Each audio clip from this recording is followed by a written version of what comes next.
Hello बच्चों, welcome to my YouTube channel AJ study IQ।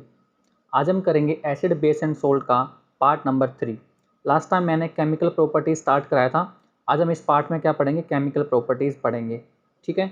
और हमने लास्ट हमारे पार्ट में क्या किया था, reaction of metal with acid and base, ये हमने पार्ट कवर कर लिया था। आज हमें जो पार्ट कवर करना है वो क्या है, रिएक्शन ऑफ मेटल कार्बोनेट या फिर reaction of metal hydrogen carbonate. ठीक है, किसके साथ, एसिड एंड बेस के साथ। ये हमें आज का पार्ट क्या करना है, कवर करना है। तो पहले हम पढ़ते हैं क्या, जो हमारे एसिड होते हैं, जो हमारे अम्ल होते हैं, वो किसके साथ, मेटल कार्बोनेट या फिर मेटल हाइड्रोजन कार्बोनेट के साथ अगर रिएक्शन करेंगे तो क्या बनाएगा। ठीक है, तो अगर एसिड अगर हमारे मेटल कार्बोनेट या फिर मेटल हाइड्रोजन कार्बोनेट के साथ अगर रिएक्शन करता है तो कौन सी रिएक्शन बनेगी, वो क्या क्या बनाएगा, सोल्ट बनाएगा, CO2 बनाएगा और H2O बनाएगा। क्या क्या बनाएगा, सोल्ट बनाएगा, CO2 बनाएगा और H2O बनाएगा। ठीक है, यहाँ पे अपने एग्जांपल्स देख लेते हैं। एग्जांपल जैसे कि अगर मैं HCl के साथ Na2CO3 मतलब मेटल कार्बोनेट है एक, सोडियम कार्बोनेट, इसके अगर रिएक्शन कराते हैं तो क्या बनेगा, NaCl, CO2 और H2O। क्या क्या बनेगा, NaCl, CO2 और H2O। अगर मैं दूसरा एग्जांपल देखूं, कौन सा, मेटल हाइड्रोजन कार्बोनेट का अगर मैं एग्जांपल देखूं तो HCl के साथ हम किसका रिएक्शन कराएंगे, सोडियम हाइड्रोजन कार्बोनेट की। तो क्या बनाएगा, वो सेम चीज़ बनाएगा, क्या, NaCl बनाएगा, CO2 बनाएगा और H2O बनाएगा। क्या क्या बनाएगा, HCl बनाएगा, सॉरी HCl के साथ अगर NaCO3 अगर रिएक्शन करता है तो NaCl का बनाएगा, CO2 बनाएगा और H2O बनाएगा। ये हमारी रिएक्शन कंप्लीट हो जाती है यहाँ पे। ठीक है, लेकिन अगर फिर आगे उसने लिखा हुआ है कि अगर हम CO2 को क्या लिखा हुआ है, अगर हम CO2 को पास करें किसमें से, लाइम वाटर में से, है ना, CO2 को पास करें लाइम वाटर में से तो क्या बनाएगा, तो CaCO3 बनाएगा, H2O बनाएगा। ठीक है, और ये कैसा हो जाएगा, मिल्की हो जाएगा थोड़ा। कभी भी अगर हम जो हमारी रिएक्शन है CO2 उसकी प्रेजेंस चेक करनी है आपको, तो आपको क्या करना है, सिंपल सी चीज़, आपको लाइम वाटर उठाना है और उसमें से CO2 पास करा देनी है। अगर उसका जो कलर है वो मिल्की हो गया है, अगर उसका कलर मिल्की हो गया है तो फिर वो इसका मतलब ये है कि हाँ वो CO2 गैस है, दूसरी गैस कोई भी नहीं है। अगर आप एक्सेस CO2 कर देते हैं, अगर क्या कर देते हैं, एक्सेस CO2 मतलब और ज़्यादा CO2 अगर उसके अंदर आप पास कराएंगे तो क्या होगा, जो अब उसकी मिल्कनेस जो है, तो मिल्कीनेस जो है वो डिसअपियर हो जाएगी। ठीक है, तो मिल्कीनेस कैसी हो जाएगी, डिसअपियर हो जाएगी। आप ये रिएक्शन पढ़ सकते हैं इसमें।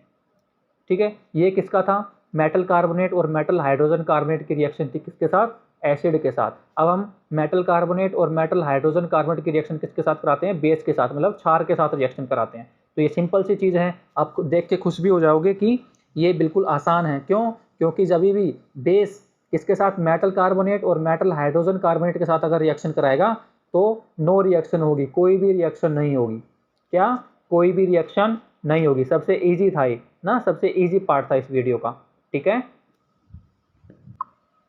अब हम स्टार्ट करते हैं क्या, हमारी अगली रिएक्शन जो कि है क्या, न्यूट्रलाइजेशन रिएक्शन, उदासीन अभिक्रिया। उदासीन अभिक्रिया क्या होती है, कभी भी जब एसिड और बेस आपस में रिएक्शन करेंगे, है ना, एक तरफ से एसिड लेके आओ, एक तरफ से बेस लेके आओ, एक तरफ से अम्ल लेके आओ, एक तरफ से क्षार लेके आओ, तो हमेशा क्या बनाएगा, वो नमक बनाएगा और क्या बनाएगा, पानी बनाएगा, सॉल्ट और वाटर बनाएगा। तो आप यहाँ पर आप अपनी इसको डिफाइन भी पढ़ सकते हैं कि reaction of acid with base is called a neutralisation reaction. और यहाँ पे आप रिएक्शन देख लो कि HCl हमारा क्या है, एक एसिड है, और NaOH क्या है, हमारा एक बेस है।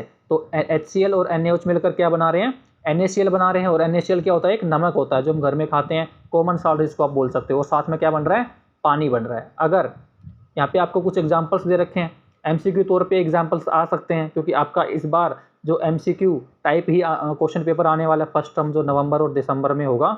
ठीक है, तो आप यहाँ पर देख सकते हैं कि कभी भी अगर स्ट्रॉन्ग एसिड अगर स्ट्रॉन्ग एसिड किसी वीक बेस के साथ अगर रिएक्शन करता है तो कैसा बनेगा, उसका नेचर कैसा होगा, एसिडिक सोल्ट बनेगा हमेशा। और साथ में पानी बनेगा, जरूर क्या बनेगा, पानी, वाटर तो बनेगा ही बनेगा।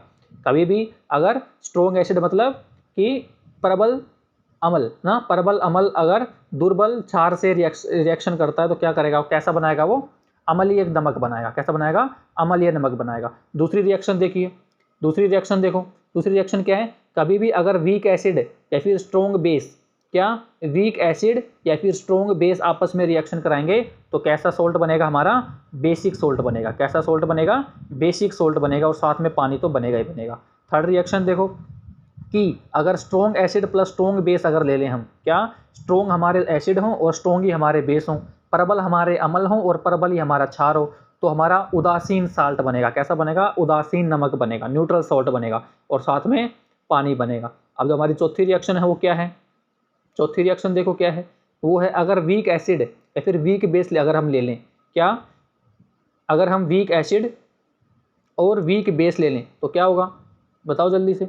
वीक एसिड और वीक बेस ले लेंगे तो क्या होगा? वीक एसिड और वीक बेस अगर आपस में मिलेंगे तो क्या बनाएगा? न्यूट्रल सोल्ट बनाएगा। कैसा? न्यूट्रल सोल्ट, क्योंकि दोनों ही हमने क्या लिए हैं? वीक लिए हैं, और इससे पहले वाली में भी हमने दोनों क्या लिए थे? स्ट्रॉन्ग लिए थे, और उससे पहले वाली में अलग अलग थे, तो जो स्ट्रॉन्ग होगा वैसा ही नमक बन जाएगा। सीधी सी बात है। तो वीक एसिड और वीक बेस क्या बनाएंगे? Neutral salt. चलिए अब हम अपना अगला रिएक्शन करते हैं। अगली रिएक्शन क्या है? Reaction of metallic oxides with acid. क्या? Reaction of metallic oxide with acid. ठीक है, तो इसमें मेटेलिक ऑक्साइड क्या होते हैं? हमारे बेसिक इन नेचर होते हैं। क्या? जो मेटेलिक ऑक्साइड होते हैं हमारे कैसे होते हैं? बेसिक इन नेचर होते हैं। जैसे एग्जांपल उसका CaO और MgO। CaO कैल्शियम ऑक्साइड और MgO या फिर MgO क्या? Magnesium oxide. तो ये कैसे होते हैं? हमारे क्षारीय होते हैं। ये कैसे होते हैं? क्षारीय होते हैं। तो कभी भी अगर आप मेटेलिक ऑक्साइड को अगर एसिड के साथ रिएक्शन कराते हैं, कभी भी आप, तो क्या बनेगा? सोल्ट प्लस वाटर बनेगा। क्या बनेगा? सोल्ट प्लस वाटर बनेगा। तो मेटेलिक ऑक्साइड का आप एग्जांपल लीजिए, जैसे अभी मैंने बताया था। क्या लिया था हमने? क्या लिया था? CaO लिया था। क्या लिया था? CaO लिया था अभी, और उसके साथ क्या ले लीजिए? HCl ले लीजिए। क्या ले लीजिए? HCl। तो क्या बनाएगा? कैल्शियम क्लोराइड बनाएगा। क्या बनाएगा? कैल्शियम क्लोराइड बनाएगा, और साथ में क्या बनाएगा? पानी बनाएगा, वाटर बनाएगा। ठीक है, क्या बनाएगा? वाटर बनाएगा साथ में। ठीक है, यहाँ तक अच्छे से समझ आ गया होगा, होपफुली आ गया होगा। वैसे बहुत आसान चीज़ें हैं। चलिए अब अगली रिएक्शन करते हैं। अगली रिएक्शन कौन सी है? Reaction of non metallic oxide with base. Reaction of non metallic oxide in with base. तो नॉन मेटेलिक ऑक्साइड कैसे होते हैं? एसिडिक इन नेचर होते हैं। कैसे होते हैं? एसिडिक इन नेचर होते हैं। इनका नेचर कैसा होता है? एसिडिक होता है, अम्लीय होता है इनका एसिड, इनका जो नेचर होता है। ठीक है, तो अगर हम अपना नॉन मेटेलिक ऑक्साइड लें, जैसे कि CO2 है ना, किससे बना है? ये कार्बन और ऑक्सीजन से बना हुआ है। तो कार्बन और ऑक्सीजन दोनों मिलकर क्या बनाया इन्होंने? नॉन मेटेलिक ऑक्साइड बनाया है एक। तो क्या है? CO2। और हमने साथ में बेस ले लेंगे कैल्शियम हाइड्रोक्साइड। कैल्शियम हाइड्रोक्साइड क्या है? एक बेस है। तो साथ में मिलकर आपस में क्या बनाएंगे? ये CaCO3 बनाएंगे और वाटर बनाएंगे। क्या बनाएंगे? CaCO3 बनाएंगे और वाटर बनाएंगे। ठीक है, तो यहाँ तक आपको अच्छे से समझ में आ गया होगा। बहुत आसान चीज़ें हैं, याद करने की चीज़ें हैं। याद करोगे तो कुछ भी सब कुछ आसान है। अब हम करेंगे क्या? हमें दो चार्ट दे रखे हैं, एक reaction of acid. Reaction of acid में हमें चार्ट दे रखा है पूरा। ये चार्ट देख सकते हैं आप, ये पूरा चार्ट हमें दे रखा है कि जितनी भी हमने रिएक्शन पीछे पढ़ी हैं वो रिएक्शंस यहाँ पे हमें दे रखी हैं। तो एक साथ यहाँ पे हमें दे दी हैं ताकि हमारा काम थोड़ा और आसान हो जाए। जैसे कि अगर हम रिएक्शन ऑफ एसिड किसके साथ करें? मेटल कार्बोनेट के साथ करें, तो क्या क्या बनेगा? सोल्ट बनेगा, CO2 बनेगा और वाटर बनेगा। क्या क्या बनेगा? सोल्ट बनेगा, CO2 बनेगा और वाटर बनेगा। तो इसको याद कर लीजिएगा, बहुत आसान है। अगर हम रिएक्शन ऑफ एसिड किसके साथ करें? मेटल के साथ करें। किसके साथ करें? मेटल के साथ करें। तो क्या होगा? मेटल के साथ करेंगे तो क्या होगा? क्या क्या बनेगा? देखो, सोल्ट बनेगा और क्या बनेगा? हाइड्रोजन गैस बनेगा। सोल्ट बनेगा और हाइड्रोजन गैस बनेगा। और मैंने पीछे पढ़ाया था कि हाइड्रोजन गैस को, पार्ट 2 पे मैंने पढ़ाया था कि हाइड्रोजन गैस को हम कैसे वेरीफाई करेंगे कि हाइड्रोजन गैस ही है। तो क्या करेंगे? हम उसके पास एक जलती हुई मोमबत्ती लेके आएंगे। अगर जलती हुई मोमबत्ती लेके आएंगे तो हाइड्रोजन गैस अगर निकल रही होगी तो वहाँ पर जलेगी हाइड्रोजन गैस, और पॉप साउंड का एक पॉप साउंड आएगा, जिससे हमें पता चल जाएगा कि हाँ भाई हाइड्रोजन गैस जल रही है या फिर निकल रही है। ठीक है, अगला क्या है? रिएक्शन ऑफ एसिड अगर हम किसके साथ कराएं? रिएक्शन ऑफ एसिड अगर हम किसके साथ करें? मेटल हाइड्रोजन कार्बोनेट के अगर साथ कराएं। किसके साथ? मेटल हाइड्रोजन कार्बोनेट का अगर हम साथ कराएं तो क्या बनेगा? सोल्ट बनेगा। क्या बनेगा? सोल्ट बनेगा, CO2 बनेगा और H2O बनेगा। क्या क्या? तो अभी मैंने अब इसी वीडियो में पढ़ाया है, इसके स्टार्टिंग में मैंने यही पढ़ाया है। क्या कि अगर रिएक्शन ऑफ एसिड किसके साथ करें? मेटल हाइड्रोजन और कार्बोनेट के साथ अगर रिएक्शन करें, मेटल हाइड्रोजन कार्बोनेट के साथ, तो क्या बनेगा? सोल्ट, CO2 और H2O बनेगा। ठीक है, अगर रिएक्शन ऑफ एसिड, अगला टॉपिक क्या है? छोटा सा अगली जो रिएक्शन है वो क्या है? रिएक्शन ऑफ एसिड क्या अगर मेटेलिक ऑक्साइड के साथ रिएक्शन कराएगा तो क्या करेगा? तो हमने अभी जस्ट इसके ऊपर ही पढ़ा है। जस्ट इसके ऊपर पढ़ा है तो आसान याद होना चाहिए, आसान है ना? क्या कि रिएक्शन ऑफ एसिड अगर मेटेलिक ऑक्साइड के साथ रिएक्शन कर रही है तो क्या करेगा? बनाएगा सोल्ट बनाएगा, क्या बनाएगा, सोल्ट बनाएगा और वाटर बनाएगा। बहुत ईजी है, सोल्ट और वाटर बनाएगा। अगर एसिड और बेस अगर आपस में मिल रहे हैं तो क्या बनाएंगे, सोल्ट और वाटर बनाएंगे, जिसने अभी हमने जिसको पढ़ा है क्या, न्यूट्रलाइजेशन रिएक्शन, उदासीन अभिक्रिया में अभी हमने पढ़ा था। ठीक है, तो अगला क्या है, रिएक्शन ऑफ बेस। ये हमारा अगला चार्ट क्या है, रिएक्शन ऑफ बेस। पहले वाला क्या था कि जितने भी एसिड के रिएक्शंस हैं वो सारी उसके अंदर थी। अब इसके अंदर क्या है, जितने भी बेस के सारे रिएक्शंस होंगी वो इसके अंदर होंगी, सीधी सी बात है। ठीक है, तो पहला क्या है, अगर हम बेस की किसके साथ रिएक्शन कराएं, किसी मेटल के साथ रिएक्शन कराएं, जैसे हमने यहाँ पर मेटल कार्बोनेट के साथ कराई थी ना, और मेटल के साथ कराई थी एसिड की, और फिर मेटल हाइड्रोजन कार्बोनेट के साथ कराई थी, फिर मेटलिक ऑक्साइड के साथ कराई थी, फिर बेस के साथ कराई थी। ऐसे हम सारे रिएक्शन ऑफ बेस के साथ कराएंगे। रिएक्शन ऑफ बेस कैसे होगा, पहला क्या है, मेटल है, पहला मेटल के साथ अगर रिएक्शन करेगा तो क्या करेगा, वो सोल्ट प्लस हाइड्रोजन गैस निकालेगा। क्या निकालेगा, सोल्ट प्लस हाइड्रोजन गैस। और हमें पता है कि हाइड्रोजन गैस की जो है निकल रही है कि नहीं निकल रही है, हमें कैसे पता करना है। तो आप कैसे पता करोगे, अगर आपके पास क्या आ रही है, क्या अगर निकल रही है कि नहीं निकल रही तो कैसे पता करेंगे, उसके साथ में क्या लेके आएंगे, जलती हुई मोमबत्ती लेके आएंगे, और जलती हुई मोमबत्ती लेके आएंगे तो पॉप साउंड आएगा, बस सीधी सी बात है। और रिएक्शन ऑफ बेस, अगर मेटल कार्बोनेट के साथ अगर रिएक्शन करता है तो क्या बनेगा, नो रिएक्शन, कोई रिएक्शन नहीं होगी। अगर मेटल हाइड्रोजन के साथ करेगा तो नो रिएक्शन है। तो अभी हमने जस्ट ऊपर वीडियो के स्टार्टिंग में पढ़ा है। ठीक है, अगर रिएक्शन ऑफ बेस एसिड के साथ रिएक्शन करेगा तो सोल्ट प्लस वाटर, वही न्यूट्रलाइजेशन रिएक्शन, चाहे एसिड बेस के साथ करे या बेस एसिड के साथ करे, बात तो एक ही है, बनना क्या है, सोल्ट बनना है, और इसी को हम न्यूट्रलाइजेशन रिएक्शन कहते हैं। और बहुत ज़्यादा इंपॉर्टेंट है। अगर आप 9th-10th के बाद अगर 11th-12th में साइंस लेने वाले हो तो आपको जो न्यूट्रलाइजेशन रिएक्शन है आपकी पीछा नहीं छोड़ने वाली, आगे तक पढ़ चलेगी। ठीक है, अगला क्या है, reaction of base. Reaction of base के साथ किसका, नॉन मेटलिक ऑक्साइड के साथ। अगर नॉन मेटलिक ऑक्साइड के साथ अगर रिएक्शन होगी तो क्या बनाएगा, सोल्ट प्लस वाटर बनाएगा। क्या बनाएगा, सोल्ट प्लस वाटर बनाएगा। तो आपको ये चीज़ें याद कर लेनी है, बहुत आसान चीज़ें हैं, समझने वाली चीज़ें हैं, समझोगे तो बहुत आसान है, अगर नहीं समझोगे तो फिर आपको थोड़ी मुश्किल हो सकती है इनको याद करने में। तो अगला जो हमारा टॉपिक है वो क्या है, what do all acid and base have in common. जो हमारे एसिड और बेस होते हैं इनके अंदर एक जैसा क्या होता है, इनके अंदर एक जैसा क्या होता है, ये हमारा अगला टॉपिक है। ठीक है, तो all acids have H+ ions in common. क्या, जितने भी हमारे एसिड्स होते हैं उनके अंदर क्या होता है, H+ आयन क्या होता है, कॉमन होता है। उसके अंदर H+ आयंस की H+ आयंस ही निकलेंगे। मैंने स्टार्टिंग में भी आपको वीडियो में बताया था पार्ट 1 में कि जो हमारे एसिड्स होते हैं वो क्या देते हैं, H+ आयंस देते हैं। तो वही बात यहाँ पे ये कह रहा है क्या, कि जो एसिड्स होते हैं उनमें कॉमन क्या होता है, सब में H+ आयंस होगा। जो अगला पॉइंट ये कह रहा है, क्या कह रहा है, acids produce H+ ions in solution which are responsible for their acidic properties. सीधी सी बात है, अगर H+ आयन निकल रहा है वही उसको एसिडिक नेचर दे रहा है, H+ आयन निकल रहा है वही उनको अम्लीय प्रॉपर्टी दे रहा है। नहीं तो अगर H+ आयन नहीं निकलेगा तो वो किस बात का एसिड फिर, ठीक है, किस बात का एसिड। तो अगला क्या है, ऑल बेसिस है OH, है ना, हाइड्रोक्साइल आयन, इसको क्या बोलते हैं, OH आयन बोलते हैं। सीधा OH माइनस बोल दो, समझ जाएगा हर कोई। तो अगर जितने भी बेस हैं उनके अंदर कॉमन क्या है, OH माइनस, तो OH माइनस उसके अंदर हमेशा निकलता है। तो यहाँ पर आप देख सकते हो, यहाँ पे लिखा हुआ है क्या, ऑल एसिड्स, क्या, ऑल एसिड्स क्या क्या होता है, उनके अंदर H+ आयंस होते हैं, और ऑल बेस के अंदर क्या होते हैं, OH माइनस आयन होते हैं, OH माइनस आयन होते हैं। तो बहुत आसान चीज़ें हैं, आप इसको समझ भी सकते हो। ठीक है, तो अगला टॉपिक जो हमारा है वो क्या है, एसिड और बेस इन वाटर सॉल्यूशन। कि अगर हम एसिड और बेस को अगर हम वाटर सॉल्यूशन में मिला दें, कोई भी हम किसी पानी में अगर उसको मिला दें तो क्या होगा। ठीक है, तो जो हमारे एसिड्स होते हैं वो H+ आयंस दे देंगे, किसमें, प्रेजेंस ऑफ वाटर में। जो हमारे एसिड होते हैं वो कौन सा आयन देंगे, H+ आयन देंगे अगर हम उसको पानी में डाल देंगे तो H+ ions can not exist alone, they exist as a H3O hydronium ion. तो जो हमारा पानी जो हमारा H+ आयन होता है वो अकेला टिकता नहीं है पानी के अंदर, क्योंकि एक मोलिक्यूल तो पानी का होगा नहीं।